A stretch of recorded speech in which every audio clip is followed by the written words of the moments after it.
지금도 저희 건축 현장 중에 한 곳에 경찰이 와서, 진짜 있었던 일이에요. 저희 고객한테도 이미 보고를 다 드린 내용이고, 경찰이 아무 이유 없이 와서 우리 서장님이 좀 보자고 하니까 여기 주인 좀 오라고 해라.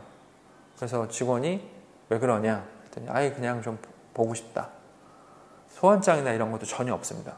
보통 그런 일이 있을 때는 무조건 서류를 갖고 와요. 무슨 일이 잘못됐거나 어떤 일을 공식적으로 뭘 하고 싶을 때는 무조건 서류를 갖고 오고, 그 공무원이나 경찰도 정복을 입고 오거든요. 근데 혼자 와가지고 그런 서류 없이 이제 우리 경찰서에 좀 와서 우리 서장이랑 좀 만났으면 좋겠다, 이렇게 얘기를 하는 거고, 제가 저희 직원을 보냈습니다. 저희 변호사 직원을 보내서 만났는데, 요는 돈을 달라, 120만 원을 달라, 뭐 명목은 자기네 이 경찰서 리노베이션이 있는데 그 리노베이션을 할 때 적벽돌을 좀 사줘야겠다. 5,000장, 개당 3,000루피아. 그래서 15주 답니다. 15주 답 120만 원 정도 되거든요. 그 돈을 달라는 거예요. 협박 같은 거 없이 아주 공손하고 아주 온화한 분위기에서 경찰서장이 저희 변호사한테 얘기를 하는 겁니다. 아무런 근거 없이.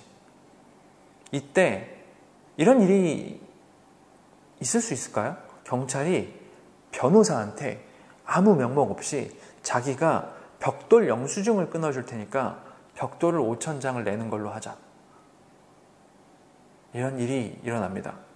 이게 지금 한 약 3주 정도 된 것 같고요. 만나고 나서 계속 무시하고 있고, 왜냐하면 저희는 이런 관련된 법령을 다 알기 때문에 어떤 식으로 저희한테 뜯을 수 없다는 것도 알고 있어요. 그래서 일단은 저희끼리 내부 협의를 거쳐서 돈은 안 내는 걸로 하자. 그리고 어떻게 하는지 좀 보자.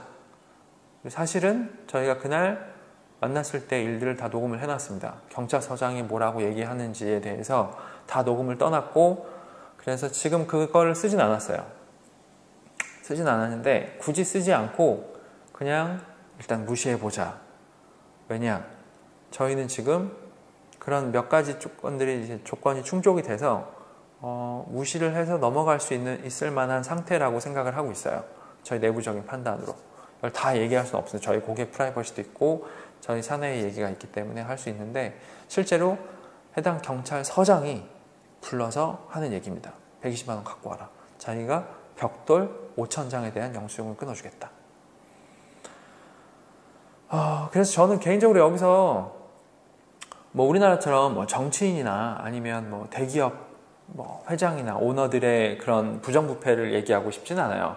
그건 어딜 가나 있는 거고, 싱가포르에도 있을 거고 선진국에도 있을 거고 미국에도 있고 다 있으니까. 근데 이런 지역에서, 아주 좁은 지역, 이 섬은 뭐 발리가 그렇게 작진 않지만 이런 작은 섬에서, 작은 동네에서, 경찰서에서, 동네에서 사업을 하는 사람, 혹은 뭐 집을 짓는 사람, 집을 짓는 업체, 이런 쪽에 와서 그런 식으로 돈을 뜯을 수 있다는 거, 그리고 그런 행위를 실제로 한다는 거.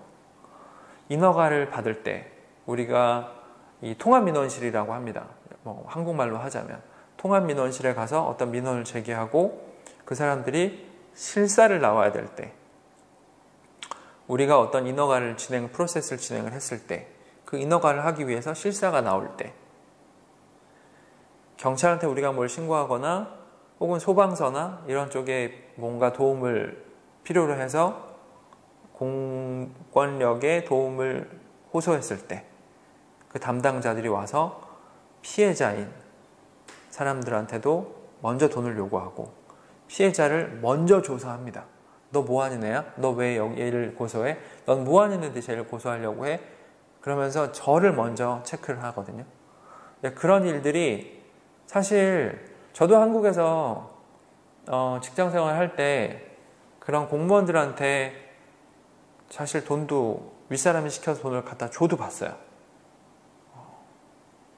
뭐 깊게 얘기할 수는 없지만, 007 가방, 실제로 007 가방에 상품권, 10만 원짜리 상품권을 가득 채워서 갖다 준 적도 있고, 돈을 실제로 갖다 준 적도 있고, 상대가 공무원이었던 적도 있고 언론사 기자였던 적도 있습니다. 제가 하던 일 자체가 약간 뭐 그런 인허가나 이런 거랑 관련이 있는 일들이어서 준 적이 있고 단속을 나와서 돈으로 무마시키려고 한 적도 있습니다. 물론 뭐 제 회사가 아니었기 때문에 그때는 저는 뭐 시키니까 하는 거죠. 담당자로서 뭐 어떻게 보면 시다발이 하는 겁니다. 심부름 하는 건데, 그럴 때 경험했던 걸로 비추어 볼 때 뭐 인도네시아 같은 나라에서 이런 일들이 일어난다는 것 자체가 놀랍진 않아요. 놀랍진 않은데, 이제 없는 걸 만들어 가지고, 예를 들면 내가 뭘 실수를 해서 제가 만 신호위반을 했는데 그 신호위반한 거를 빌미로 돈을 뜯는다. 제가 거기까지는 이해를 할 수 있습니다. 근데 그게 아니라 없는 걸 만들어내서 자기의 권한 밖의 일로 돈을 뜯으려고 하고, 그 다음에 당연히 진행해야 되는 민원 혹은 이제 신고를 처리하는 과정에서도 피해자나 민원인에게 계속 돈을 요구하는데, 그게 외국인이라면 그 액수가 굉장히 커지는 거야. 결론적으로 딱 한 말씀만 더 드리면, 저희 지금 직원 중에 막내 직원이 20살, 21살이거든요. 21살. 이렇게 아버지가 저보다 한 살 어리더라고요. 굉장히 충격 먹었는데, 그러니까 아버지가 저보다 한 살 어린 직원이 지금 저희 회사에 들어온 지가 이제 거의 1년이 돼갑니다. 11개월 정도 된 친구가 하나 있어요. 그 친구가 얼마 전에 저랑 같이 현장에 차를 타고 가다가 차에서 그런 얘기를 하더라고요. 어떤 얘기를 하다가 나온 얘기인데, 저희 회사에서 일하기 전에 그 친구 발리 사람이에요. 발리인이고 자카르타에서 자란 발리 사람인데, 그 친구가 저한테 그 얘기를 하더라고요. 이 회사에서 저랑 같이 일하기 전까지는 외국인들한테 자기 국가 공무원들이 혹은 이제 지방자치단체, 이 사람들도 뭐 어떻게 보면 공무원이죠. 국가공무원, 그 다음에 지방공무원. 이 공무원들이 그렇게 많이 돈을 뜯어가는지 몰랐대요. 우리는 돈을 안 내는 일도 다 돈을 달라고 하고, 심지어 회사를 문을 닫을 때, 휴업을 할 때, 지금 코로나 사태라서 회사를 문을 닫으려고 하는데 그 닫는 거에 사인을 해주는 거거든요. 이 동네 반자리에서. 회사 문을 닫는데 장사가 안 돼서 문을 닫는데도 거기에 사인해주는 명목으로 20만 원, 30만 원을 달라고 해요. 그걸 보고 저희 직원이 약간 쇼크를 먹은 거예요. 진짜 하나부터 열까지 뭘 하든 간에 다 돈을 뜯으니까 이렇게까지 돈을 외국인들이 내가면서 발리에 거주하는지 몰랐다 라고 하면서 부끄럽다고 하더라고요. 이게 지금 현재 외국인들이 발리에서 사는 모습이고, 다만 이 불법적으로 거주하시는 분들, 모든 걸 적법하게 하지 않으시는 분들은 또 돈을 별로 낼 일이 없습니다. 왜냐하면 그런 서류를 처리할 일들이 없잖아요. 그냥 내 한 몸 그냥 발리에 두고 6개월마다 혹은 얼마간마다 비자런 하면서 그냥 적당히 체류하면서 1년, 2년, 3년, 4년을 보내시는 분들은 이런 돈을 낼 일이 별로 없습니다. 이런 건 어디까지나 적법하게 사업을 하고 적법하게 체류하고 적법한 비자를 받고 그런 어떤 사업을 하면서 인허가를 계속 갱신하고 내고, 이런 사람들한테 해당하는 얘기예요.